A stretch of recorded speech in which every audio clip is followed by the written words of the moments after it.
Big John McCarthy and Josh Thompson preview Burns versus Brady. The upcoming welterweight clash is of high importance for both Gilbert's and Sean's careers, as the former title contender Burns will try to snap his losing skid and inject his name into title contention again, and Sean Brady is looking to solidify his name in the upper echelon of the division by going on another winning streak and giving fans and the brass some enthusiasm for viewing him as a potential contender. Brady had an impressive run until he fought Belal Muhammad, a bout in which he got finished by technical knockout. Sean isn't coming off a loss though, as since the Belal fight, he finished Kelvin Gastelum. Burns, on the other hand, will be entering the octagon off 2 consecutive losses, and a win or a loss in this matchup will likely be a defining moment of the trajectory of his UFC career. Stylistically an interesting one, this clash offers some potentially spectacular grappling exchanges, as well as stand-up battles, as it is the case a lot of times when 2 grapplers meet in the cage.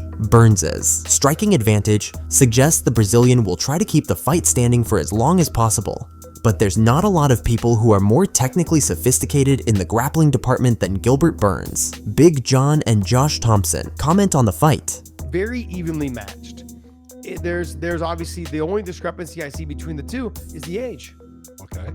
That's a huge deal. Obviously it is. Discrepancy, isn't there? I would say, would you say that Gilbert's the faster fighter even though he's the older fighter? No? So they're equally the same speed, or do you say Brady's the faster guy? If anything, I honestly think they're about equal. Mm-hmm. But yeah, they're equal. I'm not going to say that Brady's the faster fighter, but he might be. I also look at it, Gilbert Burns got the bigger accolades in the grappling world, but I'm going to say this though too, is that Sean Brady is a dog on the ground. He's fantastic in jiu-jitsu. He's not just that, but he's got some wrestling. He's got the heavy pressure, physically strong.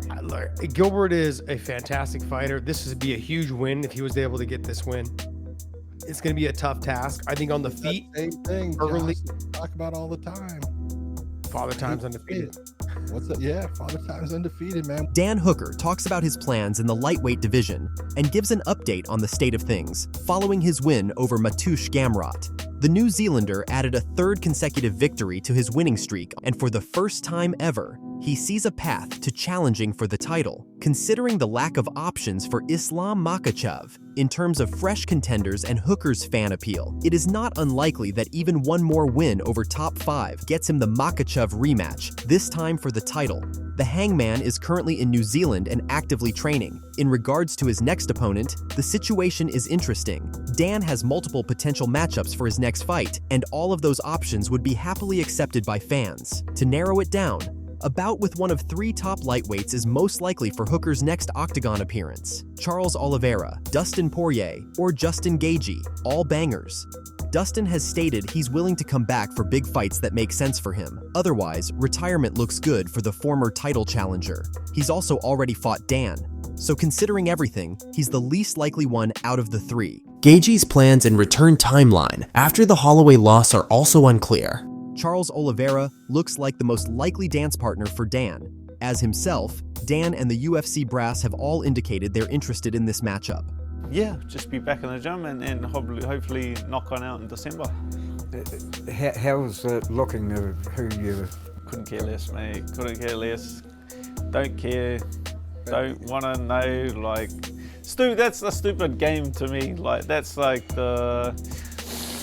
For me, it's like whatever gets me a title shot. That's like who that is. I actually couldn't care less. I'm not going to sit here and go and play the little name calling game. Like, it's whatever gets me a title shot. I want the belt. It's whatever gets me the gold. Sean Strickland gets into a brawl with a sparring partner in his gym, and the situation escalates with threats to take the conflict outside of the sports context. Magomed Ankalaev has been training with the former middleweight champion for a while now, and in a recent podcast, he revealed an untold story about a dangerous situation that occurred at the gym a short period ago.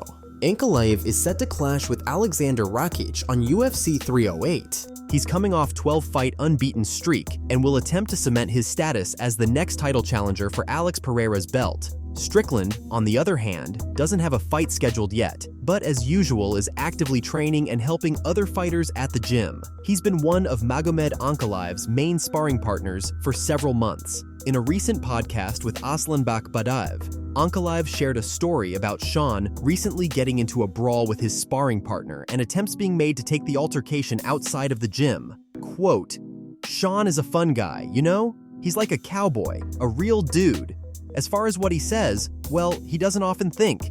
He says what comes to mind. He doesn't filter it. He's had many moments where he said things about our guys, our culture, even our religion, without understanding it. Because in the USA, even if somebody mentions a man's mother in a bad way, they don't react in the same way as our guys would. You know, in our culture, if something like that gets said, things can go in a very bad way, the worst way. So, there have been some issues like that. As far as something more serious, one that recently happened was the sparring session getting out of control. Zelim, Imadev, and Sean were having a heavy sparring session, and they didn't stop after the time was up. This happened multiple times, and Zelim was kicked out of the gym as a result, but then he would ask to be let back in, and they would let him in. Anyway, as soon as they let him in the last time, they brawled again, and didn't stop at the bell. So, Imadev was trying to get Sean out of the gym to continue the conflict privately, throwing out threats to end him, and stuff like that. Sean didn't go out, but yeah, Strickland's a great sparring partner. He's always pushing you and trying to get the upper hand. I think he will be champion again." End quote. CHAEL SONNEN reacts to rumors of Colby Covington versus Dustin Poirier. Talks about these two fighting have been periodically going on for years now, since the beginning of Colby's conflict with his old camp, the American Top Team. After the public fallout, Covington started attacking coaches and fighters, creating beef with multiple individuals, including Dustin and Masvidal. The idea of locking in a fight with a lightweight with a considerable name in the sport was attractive to Colby ever since, and he's called for the fight to happen in many different media appearances, including some of his recent interviews. Dustin has also been open to the matchup, but not nearly as eager for it as the former welterweight interim champion and title contender. The battle of these two interim champions is something that the fans certainly wouldn't be against, especially having in mind the press conferences and all other media action for the build-up, during which Covington's personal attacks and general behavior becomes the main attraction just apart from the fight itself. CHAEL SONNEN reacts to rumors on social media about Colby and Dustin having a fight coming up. Now, I love the fight and the fight also makes sense, but I know it's not the main event because it's on the Madison Square Garden card in November. Is Colby and Dustin happening? And by the way, if it is, I believe that is one of those fights that they would make 5 rounds. I believe that. I believe both guys would want that. I believe the fans would want that. I believe the UFC for what they're going to have to pay to get that. Not to mention, I mean, that's Dustin Poirier's final. Colby has never spoken those terms. Never, not once, has he ever talked about the light at the end of the tunnel dimming. But he also does not do without putting up every piece of resistance he can, anything but title fights. This is different. This is different. This is huge.